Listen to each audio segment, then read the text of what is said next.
Les disciples de Christ, saison 2, épisode 2. Série Les personnages méconnus de la Bible, Joseph de Bethléem ou Joseph de Nazareth, deuxième partie. Bienvenue dans cette nouvelle partie où nous allons creuser un petit peu plus notre connaissance sur le genre d'homme qu'était Joseph de Nazareth ou Joseph de Bethléem. On dit Joseph de Bethléem parce qu'il est issu sa famille est issue de cette bourgade, et on dit Joseph de Nazareth parce qu'il s'est établi à Nazareth lors de son retour d'Égypte avec l'enfant Jésus et Marie.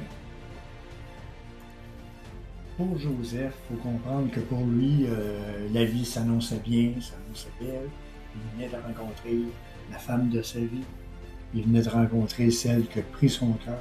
Et tout à coup, bang, elle arrive un matin ou un après-midi ou un soir. Et elle lui dit qu'elle a eu la visite d'un ange, qu'est-ce que l'ange lui a dit, c'est qu'elle deviendrait enceinte par la vertu du Saint-Esprit, qu'elle enfanterait un fils auquel il recevra le nom de Jésus, le Sauveur. Pour la plupart des hommes, chaque homme aurait fait un pas en arrière, puis Joseph n'a pas été différent de nous. Il a fait un pas en arrière, puis il n'a pas voulu embarquer dans cette histoire-là. Il n'a pas voulu embarquer dans cette aventure avec Marie. Il est rentré chez eux, puis dans le fond de son cœur, il voulait mettre un stop à cette relation-là. Il voulait vraiment pas embarquer dans cette aventure spirituelle. Il n'avait pas encore réalisé que l'annonce qu'une vierge tombée enceinte, ça serait sa femme qui serait cette vierge qui a été choisie pour mettre au monde le sauveur de l'humanité. Ça a tenté d'embarquer dans ce game-là. Cette prophétie a été écrite dans Ésaïe 7,14. Voilà pourquoi c'est le Seigneur lui-même qui vous donnera un signe. La Vierge sera enceinte, elle mettra au monde un fils et l'appellera Emmanuel, qui veut dire Dieu avec nous. Tout ce que Joseph désirait, c'était de continuer sa vie de charpentier, bien tranquille dans son village. Et il voulait vraiment rompre avec Marie. Puis malgré tous les prodiges, hey, c'est pas rien, là, une visite d'un ange qui apparaît chez eux, qui annonce qu'elle a été choisie, qu'une grâce lui a été faite. Il ne voulait vraiment pas embarquer dans cette histoire-là. Et ça a pris encore une intervention de Dieu pour lui confirmer que lui aussi, il avait été choisi pour cette grande responsabilité-là. On peut lire ça dans Matthieu 1, 19 à 21. Joseph, son fiancé, qui était un homme juste et qui ne voulait pas l'exposer au déshonneur, se proposa de rompre secrètement avec elle.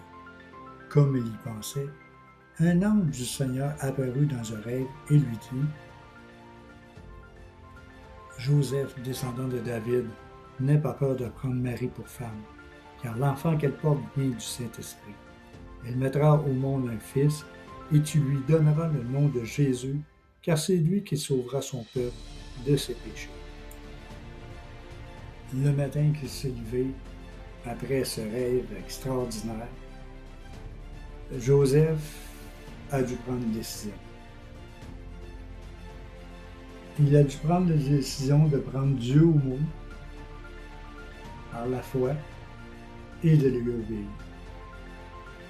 Il avait le choix, qu'est-ce que je pense personnellement, il avait le choix de mettre un pas de côté puis de dire « j'embarque pas dans cette aventure-là ».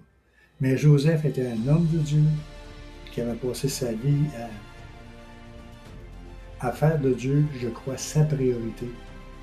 Et pour lui, que Dieu y parle si directement dans un rêve, de poursuivre cette aventure avec sa femme, de voir qu'il aurait la responsabilité de cet enfant qui sauvera son peuple de ses péchés et par conséquent sauvera sa vie de ses péchés et la vie de Marie. C'est à cette décision-là qu'il devait prendre. Et il s'embarqua pleinement dans cette grande aventure de foi avec sa femme.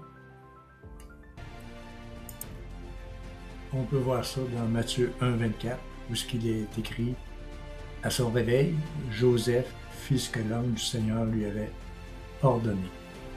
Et il prit sa femme chez lui, mais il n'eut pas de relation conjugale avec elle, jusqu'à ce qu'elle ait mis au monde un fils, premier-né, auquel il donna le nom de Jésus. » Et à partir de ce moment-là, commença une succession d'événements que pour n'importe qui dans la foi, ça devenait quasiment irréel.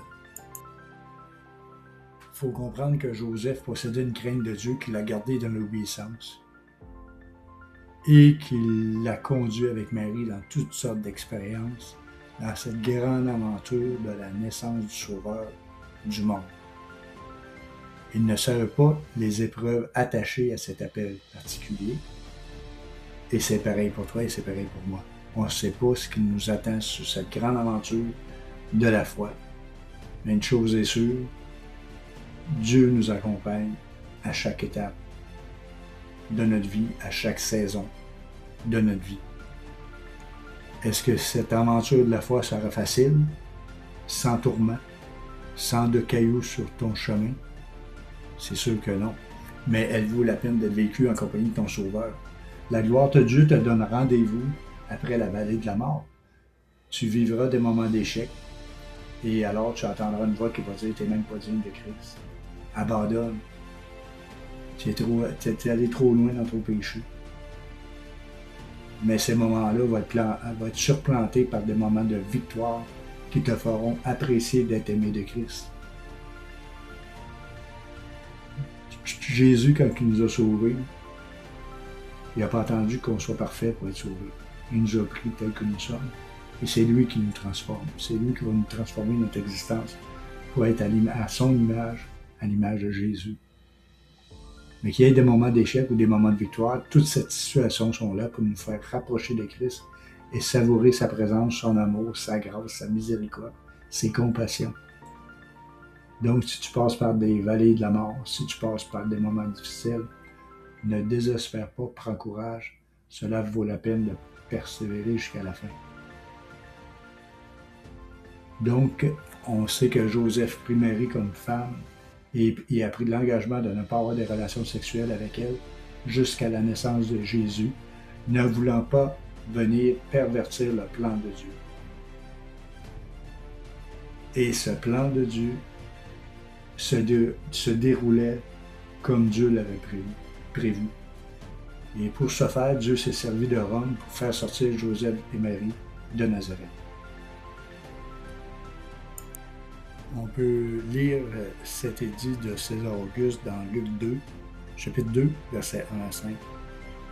En ce temps-là, parut un édit de César Auguste ordonnant un recensement de toute la terre.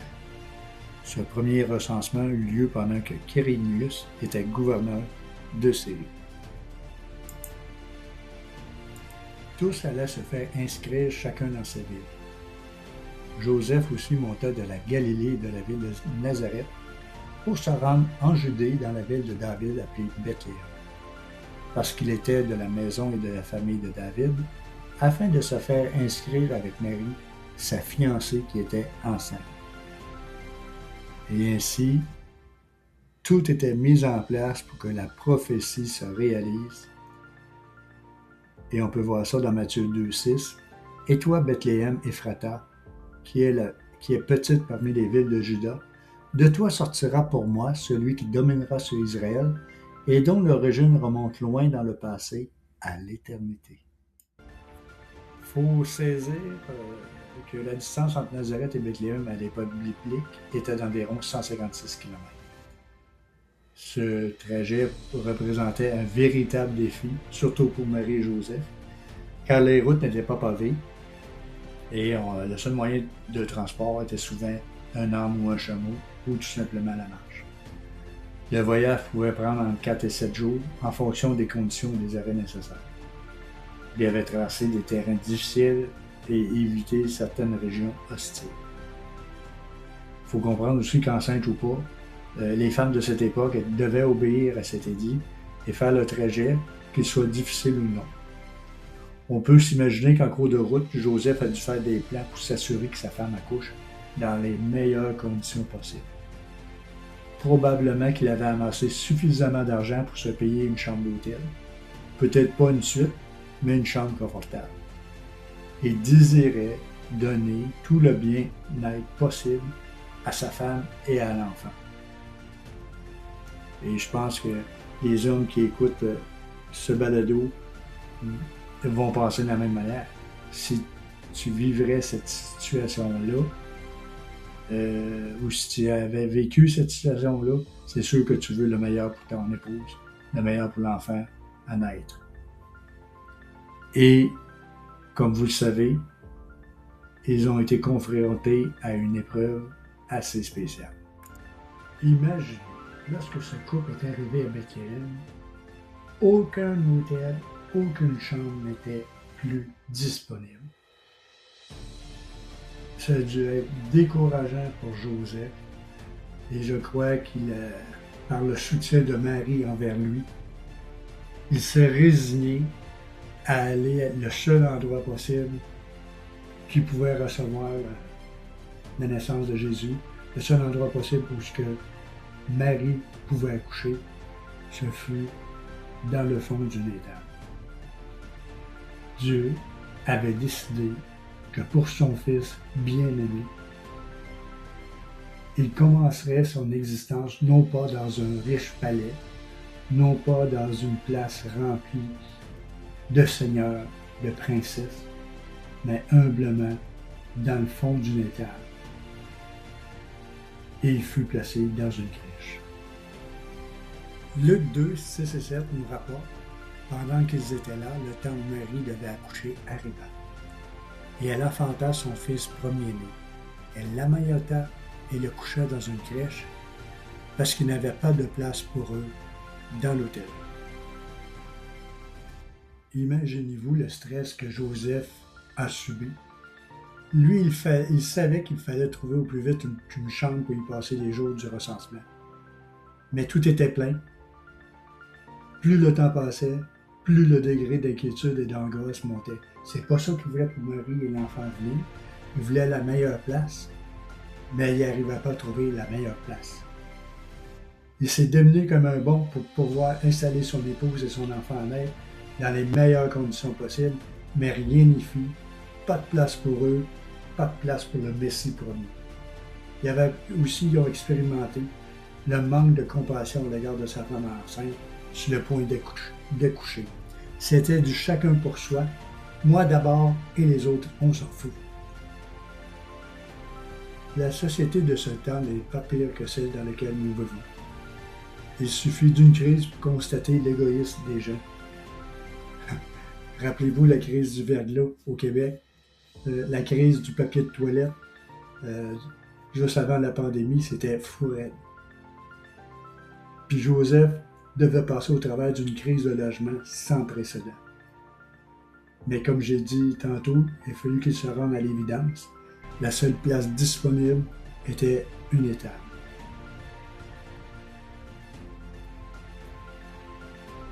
Lorsqu'on prend le temps de réfléchir sur cette histoire, la naissance de Christ, c'est toute une leçon d'humilité que nous raconte cette histoire. Imaginez le roi éternel, le Dieu éternel, le roi des rois, le Seigneur des seigneurs, a choisi de naître dans un endroit le plus hostile qui soit, au niveau le plus bas de la société. Il aurait pu conduire Joseph et sa famille vers un palais en l'honneur de son fils incarné, entouré de princes et de princesses. Mais il a choisi une étape afin que chacun de nous puisse venir en sa présence. Riche ou pauvre, chacun peut venir l'adorer, car il connaît ta condition. Il comprend le riche, car Jésus a connu la gloire du ciel. Il comprend le pauvre, car il est né dans une étable. Dans cette étable, Joseph a appris qu'il était au centre de la volonté de Dieu. Puis quand on lit cette histoire-là, quand on voit les circonstances de la naissance de Jésus, ça met en pièces la théorie. Réclame-le, réclame sur la parole. Tu veux savoir arriver dans ta vie. T'aimes pas la situation que t'es, réclame la délivrance, réclame la guérison. Pensez-vous Joseph, dans son cœur, n'a pas prié pour que Dieu permette à Jésus de naître dans un endroit autre que dans le fond d'une étape? Pensez-vous qu'il n'a pas réclamé un meilleur endroit? Et pourtant, Dieu le conduit là, parce que c'était sa volonté. Rappelle-toi, cher ami, si tu passes par des temps difficiles, aie la foi que tu es au cœur de la volonté de Dieu, que c'est sa volonté pour ta vie, là, actuellement. Et au lieu de courir, perdre du temps à réclamer, prends le temps de réfléchir à ce que tu passes, de demander au Seigneur la force et la sagesse, de passer au travers de tout ce que tu passes présentement. Je suis conscient qu'il y a des moments qui ne sont pas faciles. Mais Dieu ne t'a pas abandonné. Il ne t'abandonnera jamais. Il y a des frères et des sœurs qui sont persécutés dans des centaines de villes dans le monde à cause de leur foi, qui souffrent. Puis ils se tiennent accrochés au Seigneur, parce qu'ils savent qu'ils sont au cœur de la volonté de Dieu pour leur vie. Je vais arrêter cela pour cet épisode-là. Ça fait un plaisir de la partager avec vous. Je prépare une troisième partie pour cet homme extraordinaire qu'a été Joseph. Et nous allons découvrir dans la troisième partie son obéissance, son amour pour Dieu, son amour pour son fils, son amour pour sa femme. Passez une belle semaine dans la présence de Dieu. Que Dieu vous garde. Bye bye.